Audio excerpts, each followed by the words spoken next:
Hello and welcome to Preparing Foster Youth for Adulting, the podcast designed to highlight strategies and resources that help youth in care transition to adulthood successfully. Today's guest is Amber Donovan.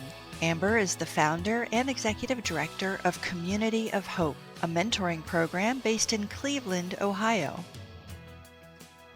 Well, welcome, Amber, to the Aging Out Institute podcast. We're happy to have you here today. How are you doing? I'm great. Thank you so much for having me, Lynn. I'm so happy to be here. Well, you're very welcome. We're so glad to have you. I am very interested in learning about your program. So why don't we go ahead and get started? Could you tell us a little bit about yourself and your background, and how is it that you got connected with foster care? Sure. I am a social worker for over 25 years. When I was in college and in my master's program, I worked in the child welfare field, and that's kind of the beginning of where I learned about child welfare, foster care, adoption, aging out of foster care, and it's kind of been a passion of mine since then. I was a professor also throughout my career, and so I taught a lot about family violence and child welfare to students. For about 17 years, I was a professor. That's kind of how I got introduced to the issues of child welfare and really became passionate about helping young people move forward through their experiences. Wow, that's fantastic. And what motivated you to get into social work? I think I was a first generation college student, and I knew that it was mentoring that had really helped me along the way. And I wanted to help other people succeed and kind of come out of a life maybe where they were experiencing family violence or poverty, just some of those generational cycles that make it difficult for people to move forward in their life. So I just knew from personal experience how important it was to have relationships to help you move forward. Definitely. Well, why don't we go ahead and find out about your organization, Community of Hope? Could you tell us, how did it get started and what is it that you do? Sure. I started Community of Hope 2 years ago, and our mission is to build lasting relationships to nurture hope and restore dignity by creating family like relationships for youth who've experienced foster care or homelessness. So, we started as a team mentoring program 2 years ago. Before that, we used another national model to create groups around young people. And we just decided 2 years ago, when there was a lot of interest in Cleveland around volunteerism, that we should become a nonprofit and create our own program. So that's what we did. So we recruit volunteers from around Cleveland, and Cleveland has an east side, a west side, and a south side. So we try to create very diverse groups of people. We gather around 6 people for one young adult who's aged out of foster care. We train both the youth and the volunteers about what it's like to get into a relationship, what commitment is necessary, the consistency that's needed to build relationships, the trust level. How do you build trust? Particularly with the young people, we discuss their trauma history and how difficult it can be, we know, to let strangers into their life. So we do a lot of training. We get a lot of relationship building. And then the young people are allowed to pick out their volunteers. So they pick who they want to have around a table with them, and they basically build their own community. And then we begin by launching these groups and supporting them. And the young people, they create a toolkit, which is basically the activities that they'd like to do with the group. Some of them have never been to an art museum or a theater. Some of them don't know how to drive, or they want to learn how to cook. They want to learn how to budget their money, how to get a better job. So they create kind of a list of the things that they want to do, and then the group comes alongside of them and helps them step by step, week by week, and they meet weekly for a year. And then after the first year, it's probably about monthly. So we continue to meet, just not as intensely. So the idea is that we're creating permanent supportive relationships for youth. All right. And what is the goal by the end of the year? What is it that you want to see that young person being able to do as far as a relationship? So what is the outcome that you're hoping for at the end of that year? So, what we've seen with young people is that sometimes when they come to these groups, they're hesitant because a lot of people have made a lot of promises to stay in their lives and then they don't always do it.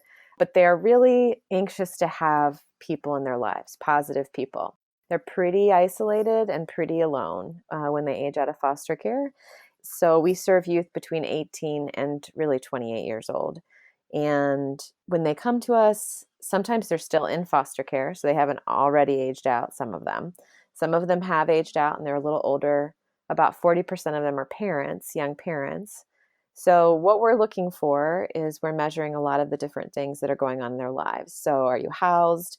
Do you have a job? Are you going to school? Do you have enough money to pay your bills? Do you have health care? Are you connected to a doctor if you need to be seen? Mental health, we look at their ACEs score and we see if they need mental health connection. Honestly, we love seeing the growth in how they view themselves, because sometimes people have to show them that they're worthy because they spend their time with them. Like these strangers spending time with them is like a super foreign idea because they're not used to people who aren't paid to be there. So this group of people is not paid to be in their life. And in fact, they pay a fee to serve through Community of Hope to cover kind of just, backgrounding costs and training handbooks and stuff like that. But it's a minimal fee, but it's so different for the young people to have people who want to be there, volunteering to be there in their lives. So really what we're looking for by the end of the year is that they have this permanent connection with at least one or two of the people, but generally they get something different from each person. So it helps them see the value of having different people in their lives. It sounds like the open table model. Is that the national model you were referencing earlier? Yes, yes. We started there in 2014 with Open Table. Yes. Okay. And what is it that you see as being the greatest benefit of having a group mentoring approach versus a one-on-one mentoring approach? Our young people just have a lot of needs. They need a lot of different things. And I think even as a social worker, I sat on the very first group of people, the first team in Cleveland, because I wanted to see what it was like. And what I realized pretty quickly was that most of what we were doing was helping him get organized. He was full of capability, full of promise, but helping him really learn how to organize and to really understand systems like healthcare systems, Medicaid, making sure he had all the housing, understanding how to get, what your rights are as a tenant. So it was really about helping them get organized. But what I found was that with a group of people, it was this really wonderful creation of almost a family, like a second family. The benefit for the volunteers were that we got to become really good friends with the people that were serving with us, right? So there was this awesome community that was developed, and that the young person took a lot of pride in the fact that they were the reason. There was a shared purpose around this young person. And they were very excited to have a group of people, not just one-on-one. But because our lives are busy, some weeks maybe I wasn't available to help organize where another person in the group was. It was this really wonderful team approach. And so what it also teaches young people is how to work in a team, which is such an important skill for any type of job that you're going to have and any type of family when you decide you want to have your own family, right? So it's just a really good modeling. I loved the group approach. I have thought about that group approach for years, probably at least 10 years. I've had the idea of particularly a group of mentors with an employer. The idea being that you take a young person with a local employer who has, you work with them to build that team. The idea being is that they would hire this young person, right? And that young person would work there part-time, full-time, whatever the case may be, but then they'd have this team with them. And I always thought the benefits that you've mentioned, but also I think of big brothers, big sisters. If the big brother, big sister has to leave, they get married, they move away, that whole relationship it's gone. And if you have a team, if you have a group, and unfortunately somebody does have to leave for whatever reason, you still have, there might be pain there, but you have everybody else to continue supporting that youth. Right. Exactly. 98% of our volunteers stay for at least a year. Honestly, our groups meet right now, and the average continues to go up. But they meet on average right now about 24 months. So they really fall in love with each other. Sometimes young people feel like projects, right? They're not projects, they're people. And the other thing that we are really good at is really looking at, they have the right to determine whatever decisions they want in their life, which is why we allow them to choose who their volunteers are. They didn't have the right to choose their foster parents. They don't have, a lot of input into when they age out or what happens to them after they age out. There's just all sorts of uncertainty growing up in their lives. And so as an adult, and, we're treating you like an adult, you're 18 when you start with us, and we're going to let you make the decision about who you want to have in your life. So our application is long for volunteers, but it's because we want our young people to read through and get a sense of, what are some of the challenges that this person has overcome? What do they want to learn from the young person? It's a very respectful way of telling volunteers that they're not here to fix anybody. We don't see these kids as broken. We see them as young adults who are growing up. And as this group grows together, there's going to be some changes for everybody along the way. So we believe that the young people have a lot to teach. And so we try to be very respectful and let in the training of both the youth and the volunteers, it's a mutual relationship that we're building. We want a friendship. If you spend time sharing your life for a year with a group of people or one-on-one, you're going to feel connected to that group and you're going to trust them when things come along that you have questions about or that you need help with. Right. Well, how do you recruit your mentors? I know that's one of the challenges that I hear over and over again is finding enough people to be mentors. And not only are you having to find one mentor, you're having to find a team. So, how do you find your mentors? Now, you're in Cleveland, so it's a big population, but do they find you? Do you contact partners? At first, we started in the faith community, the faith-based community. So we started in churches, but that was a little bit slow for me. So we actually went to some nonprofits, the National Council of Jewish Women and the YWCA of Greater Cleveland. And so we started engaging nonprofits and talking to them about how their people who have volunteers or people who have youth that they serve, right? And how can we leverage and partner together to raise awareness around issues of aging out of foster care in our community and what happens when you leave foster care? Young people who leave foster care feel invisible in the community. People don't think about what happens when they leave foster care. That safety net is essentially ripped out from underneath of them, and they are on their own. And if they've moved around a lot and had multiple placements, they don't have roots in any one community where they know a significant amount of people and have a good network. So we started just really raising awareness. We would host meetings and we would have young people tell their stories. Honestly, having young people talk about not the trauma in their life so much when they were young people or when they were children, but really as an adult, how has this group of people changed your life? Like, how has your life been impacted? And then having volunteers say, you probably thought it was going to be one way, but it was probably ended up being a different way. So tell us what volunteers that would want to do this would need to know. So that's how we do it. We let the people talk and share their story. We've been in the media a bit here, and they were doing a story called A Greater Cleveland, and they wrote 14 stories on us in 2018. And so we had 250 volunteers come forward, and that's why we became a nonprofit. I needed the structure to manage 250 volunteers and we launched 27 communities that year. So that really propelled us forward. People really knew about what the work, and then it became a little less difficult to recruit, right? Because it was kind of more of a known entity. So I would say that marketing of, the media attention was helpful. But now we have employers coming to us and they're telling their employees, and then they want to serve on a group together, or they don't want to be together. They want to be with a different group. We want our groups to be diverse. We want them to kind of match the community that we live in. So we think that the diversity on these groups is actually the strength of the experience for both the volunteers and for the young persons.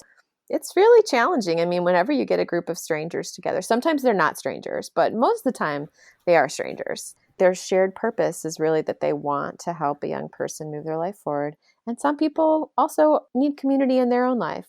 Social isolation is real for not just young people. It's real for an older generation of people as well. So it kind of gets people out of the house, out in front of the TV, and they're just out and enjoying activities, enjoying conversations, doing fun things. Like one group just had a meeting before the pandemic where they were learning how to knit. Like they were just somebody in the group was like, I'm going to teach everybody how to knit. And the young person was all in. So they had like a knitting night, and it was like 3 men, 3 women, and these pictures of them knitting. And I was like, this is awesome. Like, what a great, that was the first time anyone had done a knitting night. You know, we've had yoga. They just do lots of creative things, a lot of exposure to like new activities, but also a lot of meals around the table and conversations about hopes and dreams and sharing about, you know, the mistakes that, you know, the older generation may have made that they can help share that shape the experience for the younger person. So it's really, really beautiful, actually. It sounds like it. Well, you mentioned that you have some employers come to you. I can imagine, and I'm thinking of people who are listening who have mentor programs, who are looking for new ideas as far as recruiting mentors.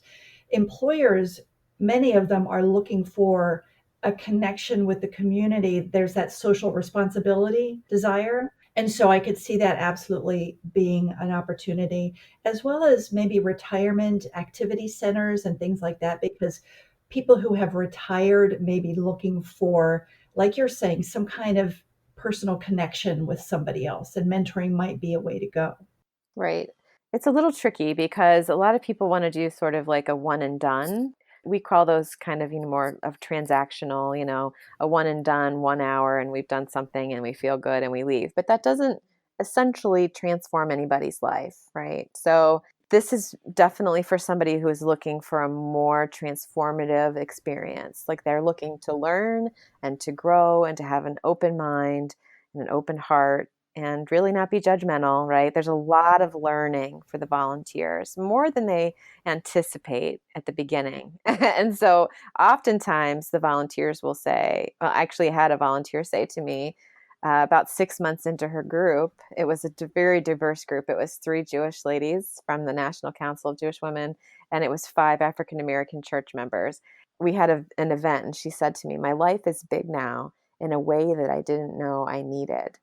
And she wasn't just speaking about the young person, she was speaking about the whole experience of creating community out of a group of people she never would have met had she not said yes to helping a young person.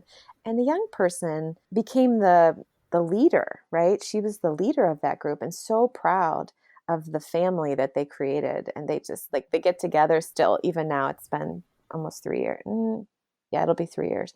They get together and they have a picnic and they grill out and they line dance. Like that's their thing. They like to line dance when they get together. So they send me these videos and it's so beautiful because they're just enjoying one another. There's no difference really. They're just enjoying being together. And it wasn't always that way. It was difficult at the beginning. They had to like put down all of their preconceived notions about whatever group they were a part of and they were joining.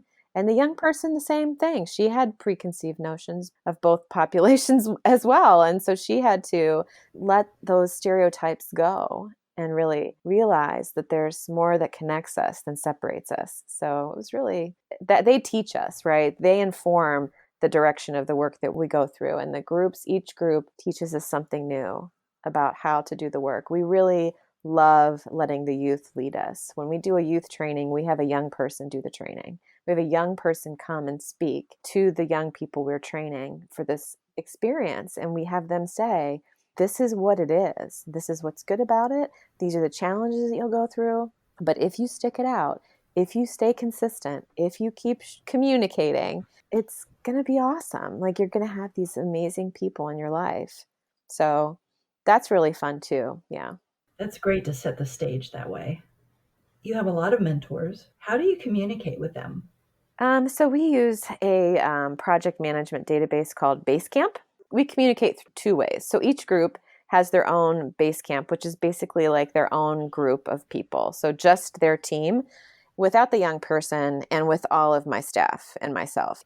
And they write a note weekly to tell us what their communication, how much time they've spent, who was at the meeting, what did they do. And then if there's any issues that come up during the week, that's how they communicate with each other. And we ask them to do that so that we can support them, so that my staff and I can support them. So that's how we kind of keep up with the weekly. We have quarterly meetings with each team, just the team, again, without the young person, just to let them kind of tell us how things are going, if they have questions or they need ideas, they need resources for the young person, they need referrals. That's how we can communicate with them and encourage them to keep going, because sometimes it's hard. Sometimes young people, their phones maybe get shut off or they're not responding to texts. We need to figure out why. We need to figure out what's going on. Is there something happening? And how can we help them get back on track? So we're kind of the bridge in between the volunteers and the youth, the staff is. We don't allow things to become an emergency. When we see stuff happening, we react in real time. And that's how we keep the groups engaged. 88% of our groups from the last 2 years continue to meet. So that's pretty high. And the reason is because we're not really a program. We're really a family. And that's what we say when they go through their training, is that, like, we're going to be here. You're not going to age out of Community of Hope. So 6 years ago, I was on the very first group. I still talk, he's in my life. He comes to my house for his birthday. He comes to my house for Christmas and Thanksgiving. He's part of our family. Yesterday, I spoke to a young man who just 6 years ago, he had a group, and he was showing me his tour of his brand new apartment through FaceTime. He was like giving me the tour, and I was like, this is amazing, because we're part of his life. He's part of our lives. So we're not a program. We really are a family. And I think that we've earned that trust through young people. And when I receive, people ask me sometimes, where do the young people come from? And how do you get young people? And my favorite way to get young people is when siblings refer one another or friends refer. When the young people are referring their friends or their family members to get their own community, you know that you've arrived because they trust you. They trust you. So I love that. Yeah, that speaks volumes. And I love serving siblings. We have we have two sets of twins. Both of them have had groups and they're both very different. Twins are different. So that's really cool too, to watch how they have their own group so that they can be their own individual. So we love that. We love serving siblings sometimes. And we have providers, obviously, that are both independent living providers. Cuyahoga County provides us with connections to young people. And we work with young people who have experienced homelessness that are stably housed now through the YWCA. So we have a lot of young people that are touched by both foster care and homelessness. Right. Well, I have two questions to ask. One is, as with any family, I imagine you run into conflict. Do you provide some kind of conflict resolution services? Do you teach them how to manage conflict within the group themselves? How do you handle that? Yeah, I mean, any part of when you look at group dynamics, storming is a part of any good group dynamics, right? You're forming. There's like a nice little honeymoon period where everybody loves everyone, and then you start to peel back the layers of the onion, and you find that indeed people show a little bit more about who they are. All of us are difficult in different ways, so it's about figuring out how to manage that and how to sometimes put our own agenda aside. Richard Rohr is somebody I would love to read, and he wrote, transformation is really about unlearning. And so a lot of the transformation, both from the young person side and the volunteer side, is really about unlearning. Like, you think you know everything, but really you don't. You don't know anything about somebody else's experience. So just because it worked for you as a parent with your children, you're not their parent, they're grown. So that's one of the big issues that we come up with volunteers, that we have to kind of make sure they check themselves a little bit. The young person has to trust one of my staff or myself before we put them into a group. And the reason that is if the young person has some sort of a conflict or is offended, or somebody says something incorrect or does something that is offensive to them, they need a place that they can come and be heard. Otherwise, they'll disappear from the group, right? So we spend a significant amount of time up front with the young people before we match them with a group. And they just naturally pick one of us. They can pick whoever they want that they trust. But we work as a team, so we're all kind of on the same page. But some of us know, this young person better than that. If they stop coming, if they're not communicating, the first thing we do is check in with the young person. And if they don't answer their phone for the volunteers, they'll answer the phone for us. Or we'll come to their house and knock on their door. And just check on them, make sure they're okay. So once we hear what the issues are, we ask them how they want to handle it. And we offer to be with them.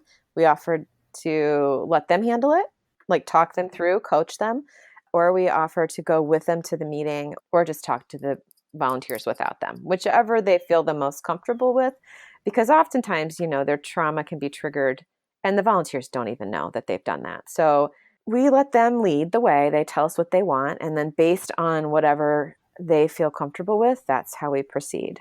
Somebody just did that today. The young person wasn't responding. Staff person called her, had a good conversation with her, and now we're making the plan for how to move forward. Nothing really happened. Just the pandemic has put people in a funk, right? Nobody did anything wrong. It's just that people are struggling right now. So that's good. And so we'll get them back on track. And if that means we have to attend the next meeting on Zoom, because Zoom's difficult, but if we have to do that, we'll definitely do that to help them reconnect and get restarted again. But usually after we have that reconnection from whatever conflict, they usually take it from there. It doesn't get that serious, really. Okay, well, that's good. And I will come back around to the challenging time we're in with COVID-19 and talk about that. But I did want to ask a question about any kind of residential support because you mentioned homelessness. And so I'm gathering you're not a transitional housing program, but how do you help the youth you serve have the housing that they need? So we don't put them into a group until they are housed. So sometimes we get to know them when they're in the homeless system. And then we work with our friends and our help providers who specifically work with housing. So as soon as they get their housing, then we get them started. Like I said, we spend about 10 hours with the young people. So even if they're homeless when we first meet them, we get to know them, we spend time with them. We help connect them if they're not connected to the housing resources. And then once they get the housing resources, we work with other nonprofits in our area to make sure that they have what they need in their house. You have to have housing before you can really move forward in these other areas of your life. So we help make sure that they get what they need up front. The YWCA is a transitional housing upstairs. They have 23 units. So we serve a lot of those young people. So they're in that permanent supportive housing. They're already usually in the housing. If they're living independently and they're having a housing crisis, we have an emergency fund to help keep youth housed. Housing is our number one priority because we just think without housing, you can't. Couch surfing is very difficult, and being homeless, literally homeless in a shelter, very difficult and very traumatizing. So we're pretty committed to housing. And what about employment? Are the mentors the ones that help the youth find and attain and keep a job? Yes, a lot. It's really amazing. There are a lot of great job programs out in our community that young people can attend for training. There's community colleges that are great. They have great programs, certificate programs, but you sometimes need support and somebody to say, are you going to your school? Are you following through? So a lot of what the groups do is really help with accountability, like helping them maybe get to their program, helping them make sure that they are organized in their paperwork or their schoolwork, proofreading some of their papers if they're in college, tutoring them in math if that's what they need. But then also for the young people who are more on like a certificate track, we had a young lady who was taking her cosmetology test. Her group helped her organize. Like you have to take a bunch of supplies down to the state capitol and do the test. And so they helped her go through the questions that she'd have to answer. They did a whole practice thing where she did a practice in their meeting. And then they like really supported her as she got her cosmetology license. And then once she had it, they went out into the community to different salons and really helped advocate for her to get a job. So much so that like literally she got a job at a salon because somebody in her group was like knocking on the door and was like, I have this great young lady who just got her license and we'd love to see her get a job. And in the job interview, that salon owner wanted that team member to be with the young person. So it was like a dual interview. It was fantastic. And she got the job. It's not that the young people can't do it on their own, but they have access and opportunity that they may not have because their social network isn't as broad as these adult mentors. So these adult mentors are pretty amazing people in the community. Maybe they have their own law firm. They are a banker. They are teachers, nurses, doctors. We have a young man who wants to be a doctor. In his group, he was able to pick two doctors, both retired. One had aged out of foster care 30 years ago. Oh my goodness. Right. And so he has this amazing group of people who are in the field that he wants to be in, supporting him and telling him what he's going to need to do and encouraging him along the way. And they love him. And he has found people who dearly care about him, and even one man who understands a little bit about his experience. So it's really a cool bond. So our volunteers are really motivated to really use who they know and what they know to help young people succeed and get a better opportunity than they may have gotten on their own. Yeah, that's fantastic. I love hearing that. I wish there were more groups like yours everywhere. We like what we do. We think it's pretty amazing. Now, when the mentors are working with the youth, do they have a particular, like a life skills curriculum that they follow to make sure, okay, we want to make sure that they have these skills before the end of the year? Do they do anything like that, or is it really relying on their own experiences being adults? So we set this toolkit up at the beginning, right? What do you want to learn?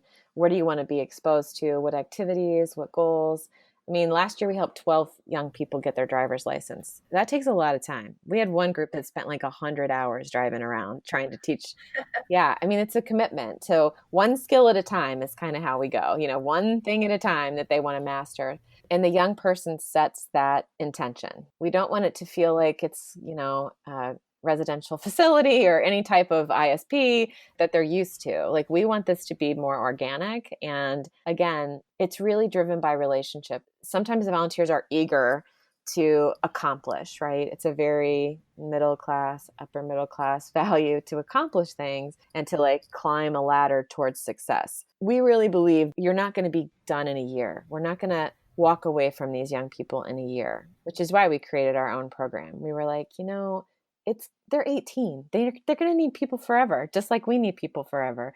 It's their choice whether they're going to keep those people forever. It's up to the young person. But we want to set the intention with the volunteers that like this is something different than just, delivering a meal or donating something. Like, this is really about pouring your heart and soul into helping somebody and meeting them where they are. It's a very different thing. So we're not in a rush. We're not in a rush to teach them something because we're not going anywhere. That takes the pressure off both the volunteer and the young person that they have to like achieve a certain amount. People change when they're ready to change and not a minute before. And there's really nothing that pushing or prodding or nagging will do, especially with a teenager. We're fighting against development a little bit because if you think about the developmental task of an 18 to a 21-year-old, they're trying to separate and individuate from their parents, right? From their family and become their own individual adult. So here we are coming in, 6 volunteer strangers coming into their life and saying, trust us, we know, we'll help you. And at this point in their life, that's not a natural thing for most 18 to 21-year-olds. I don't think I would have been brave enough to let 6 strangers into my life when I was 18, right? So if you think about how mature it is for them to even say that they want these relationships in the first place, what you really understand is that these young people really, really want relationship above all else. They'll say, yes, I need a lot of things, but I just want somebody to call and check on me. Or they'll say, I don't have an emergency contact person when I fill out a job application. So it's really just having people to celebrate the wins too. It's not all about what they don't know. We had 4 young people graduate from college. We have 2 graduating this week. They need people to come and celebrate that. They did that. That wasn't the group. The group didn't do that. They did that. And so really though, having people to celebrate you when things are going well is also as important as having people to call when things are not going well. So that's fun too. So we get to see all the good things as well. Well, that's fantastic. Now, what about what we're dealing with right now? It sounds like there's a lot of time getting together with the youth in person. So I would imagine that you're having to do this electronically now. Is that right? Yeah, a lot of texting, a lot of FaceTiming. There's still times when we have to go. Like in the last 3 weeks, we've helped 3 youth not get evicted. So, like for us right now, we're in basic needs time, right? It's basically like, do you have enough food? Can you keep your phone on? And can you pay your rent? It's all basic right now, making sure that they have what they need. And we have a local resale shop, consignment shop that's going out of business. And they called me yesterday and said, will you take some clothes? And it's all really nice stuff. I'm like, absolutely. That's not something I would normally do because that's not really what we do. But we're in an extraordinary period in history And so we're going to pivot and help meet the basic needs that they have, right? And I have to say the groups have just been amazing. They've ordered stuff on Amazon for young moms who can't take their babies out into the grocery store. They don't want to expose them. So they're ordering, diapers or wipes to help a young person. Again, we're not really about stuff generally, but right now is not the time to worry about that. Right now is the time to be the safety net for each of these young people. And we have 61 groups. So we have a lot of young people. We are getting ready to launch a bunch of new groups. And so these new groups are going to be on Zoom. I mean, they're going to have to know, the young people are going to have to know how to use electronics to connect. It's going to be difficult. We're probably going to shrink the size of the groups because that's a lot of people to see on a computer screen and not meet face to face. We'll have to figure it out. Hopefully, as the restrictions lessen, we'll be able to meet at a park outside where we can socially distant, but still be face to face, right? There's no substitute for face to face, but we don't want to wait to help more young people until the pandemic ends because there's just young people are alone. So they need people now. We do have a monthly club for young people so they can be with their peers. And that's one of our favorite things to do too. So we turned that into a Zoom and we've been doing it we just have decided to do it every other week. And it's been super fun. The young people I didn't think they'd come. I was like, oh, they won't come. They show up. We have so much fun. We just laugh. It's so good for all of us to be together. I mean, that's the thing. If you build a strong relationship, they trust you, they come, and they pour into your life as well. It's definitely a mutual relationship. Yeah, definitely. I would imagine right now, though, there are a lot of things that the youth need to practice at this time. I mean, not just learning how to drive, but, let's go to a bank and talk to a teller and look at the forms and things like that, that they just can't do until everything is lifted. Right. Like a lot of our young people are unemployed. So trying to help them access the unemployment benefits that they deserve. But just like 30 million other Americans, they're having a hard time getting through to the unemployment system in the state, right? Making sure they have their medical, making sure they have food stamps, helping them.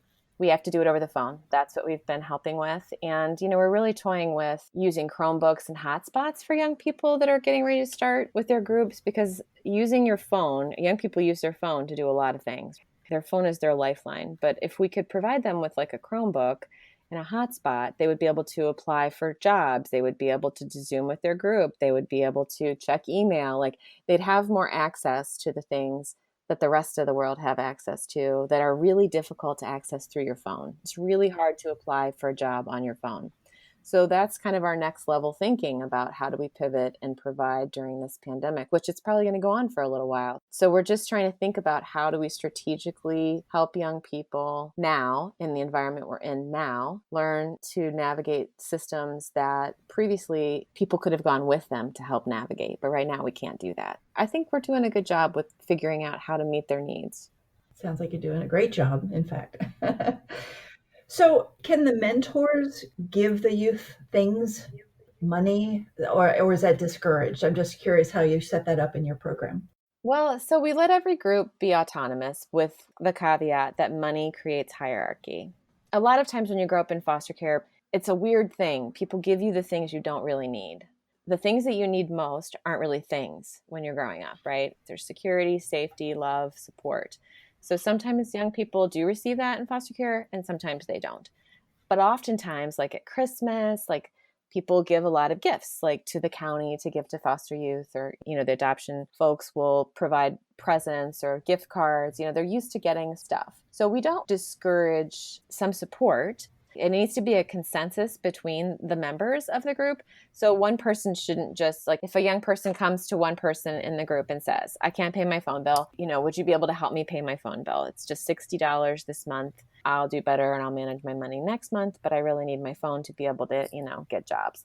So the team member is coached on going back to their group through that Basecamp app or whatever, group text or whatever, and saying, this is the request that this person has made and what do you all think and what are we comfortable doing? So they make the decision as a group. I don't really care what they decide. I just want to make sure they're doing it as a team. It's like in a parenting situation. If mom says no, do you go to dad? So we don't want any of that division coming up or any this is happening behind the rest of the team. So it just needs to be all up front the young people that have learned how to drive, I mean, our volunteers are super connected. So sometimes they can reach out to their network and somebody will donate a car. That's tricky, but again, they help the young person research insurance and help them figure out how to transfer title and help them figure out, how you maintain a car. So it's not just giving somebody something to give them something. It's to help them meet a goal or to help them move forward in their life. That's all I say about money is like, it can't just be because you need to make yourself feel better. You need to ask yourself, is this helping them move their life forward? And if you do it for them, are you robbing them of an opportunity to learn something here? It has to be the why of the money. So we have funding for emergencies. So if there's like an emergency, they lose their job, they can't pay their rent. We have a fund for that. I don't want my volunteers paying rent. That's a big budget expense. If you want to take them out to dinner, that's fine, whatever. But I don't want you paying rent. That's a different thing. And we want to teach them how to pay their rent and how to budget. We got to get in and figure out why they couldn't pay their rent. So it's really a balance between helping them learn we're trying to teach them how to fish, not just give them all the fish. Right, exactly. Right. Exactly. How can people who are listening to this podcast, if they wanted to help you out, possibly with some funds or some things, how could they get that to you? Well, our website is www.hopecle.org. And they could find all the information about how they could donate, volunteer, help. Everything's on the website, including my contact information. So they are always welcome to give me a call or send me an email. We're using an app called Purposity right now. And when we have needs, we can go on that app and put that in, and it becomes an Amazon wish list for whatever young person might need, school supplies or whatever. Yeah. So that's a really great way for people to be able to fulfill needs for young people. Yeah, I like that. Yeah. All right. Well, I'm just looking at the time here, and I think we're probably going to need to wrap up. I've really enjoyed talking with you about your program. I will take the opportunity just to share that Aging Out Institute has just started a new Facebook group for mentors and for people who run mentor programs such as yourself. So it's on Facebook, and it's AOI, Foster Youth Mentors. We just started, so we're just starting to get people coming in. And the idea is not that it's going to be a group where Aging Out Institute is pushing a lot of things out. We really want it to be a community where mentors can share ideas with each other, tools. Hey, this is how we do it. Well, hey, we've got a young person with this challenge. What would you do? And really get the mentors throughout the country and even other countries just sharing ideas with each other. And so I'm going to indulge and share that. That's for you and your mentors as well. If they're interested in joining, please just go to Facebook and click the submit to join. Okay, wonderful. Thank you. You're very welcome. Well, I do wish you all the best getting through this COVID-19 time and beyond as you grow and serve more young people. I'm very excited about the work that you're doing. I wish there were more models like this out there. And who knows, maybe from this podcast, you might get people who want to start one in their area. So we'll see. Thank you so much. I appreciate for what you're doing too, and raising awareness of the issues that young people have. Well, thank you. Thank you so much for listening to this episode of Preparing Foster Youth for Adulting. Any resources or research mentioned in today's podcast will be added to this episode's show notes at agingoutinstitute.org/AOI podcast. If you have any suggestions for people or programs that you think we should highlight in a future podcast, please send an email with your ideas to podcast@agingoutinstitute.org. Finally, if you found this podcast to be informative or useful, we would greatly appreciate it if you would consider becoming a podcast-level patron on Patreon. For only $3 a month, you can help enable AOI to continue interviewing nonprofit leaders, social workers, and former foster youth well into the future. You can find us on Patreon at patreon.com/agingoutinstitute. Thank you so much for considering it, and thank you for listening. Until next time.